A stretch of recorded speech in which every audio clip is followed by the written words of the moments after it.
All right, girls and boys. So, Alex, it's that time of night again where Alex gets out his magic book full of topics, amazing and interesting topics that we're going to talk about. Alex, what's the first topic we're going to discuss tonight? The first topic is the one that we always talk about, but we always get it wrong because we don't know anything about it. Are we not talking about ayahuasca? Talking about DMT. Oh, here we Because we've spouted a lot of false knowledge over previous podcasts because we're basically going off what we've heard from friends or whatever. So I've done a bit of research. Yeah. If you know anything about DMT. So what's the topic? The topic is DMT. Okay, and we're going to just have a discussion about it. So, what did we say? In a previous podcast, I think it was the one with Rappaport, we were talking about if it's in ayahuasca or not, where it is actually, it says here, the drug is an active ingredient in ayahuasca, a traditional South American brewed tea. Yep. I got that off the internet. Yep. So that's a good source, but it's like from a medical website. Okay. Ayahuasca, as I understand it, is a South American tea that can brew with various things, including DMT. So, as far as I'm aware, you can have ayahuasca. Can you bring it up live? Yeah, bring it up. Find out what's happening. So Type in ayahuasca. Just type in DMT and all the things that DMT is found in. Mm-hmm. So it's found in plants. Yeah. So my interpretation. So you said that it's in the human body and we can access it whenever we want to. Yeah. That's not necessarily true. It is. You can't say necessarily and then say there's true. no proof. There's no proof saying you can't. Well, okay. There's no proof that there's a giant fairy monster that's going to attack Sydney in the next couple of weeks. Like there is for people that are on DMT.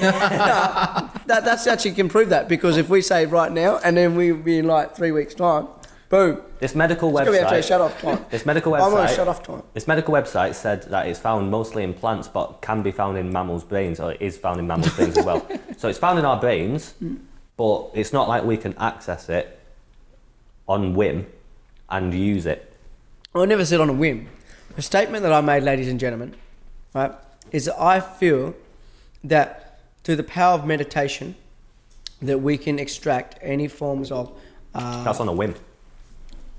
That's when you want. It's not a whim. Whim is like just a haphazard statement. I actually back myself in this. So, I believe through the power of meditation, you can levitate. Yeah, you can take. You can get extract DMT. You can control your dopamine levels, your serotonin levels in your body. I actually truly believe that you can heal. But what I'm saying is, we've said this in previous podcasts, but with a bit of research, I'm saying there's no evidence to back that up. Yeah, I'm not saying that, but there's no evidence to say that I'm wrong. Okay. So this statement is 50%, correct? No, I don't work. Do you know anything about that? I don't work it out like that. 50%. Dude, 50-50. Okay. You know what I mean? What's the DMT? It's dimethyltryptamine. So they reckon when you have a DMT trip, it goes for about 8 minutes. And you're saying you create that from meditation? Well, no. Your body releases your DMT when you pass away. Just before you pass away, it releases the DMT. It's another thing. I searched that, and there is no evidence for that either. Well, if you go onto YouTube, there are doctors that talk about that. Yeah, but what's the purpose of all of this, though?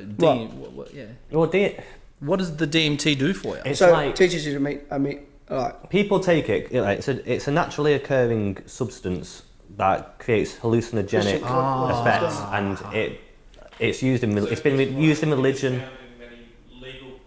It's also found in a few mammals such as rats and rabbits, and it's also found in humans, but not that much. Yeah. Right. So it's been used in religion for years, thousands of years. Funny. And it became illegal in the 1970s. When they couldn't tax it. During the whole hippie movement with LSD and all that sort of thing as well. So people see it as a drug that as a naturally occurring drug that puts them closer to God and expands their minds. You release it when you're dying. Yeah. Well, apparently it's meant to be a mind-expanding experience, and it makes you think of the whole of everything in a completely different perspective. See, my research is that there are But what is your research? Premise Smith's research, ladies and gentlemen, and that is why we got this podcast. And please tune in any time. And a statement I made before: this podcast is for you to tune out, so you can tune in.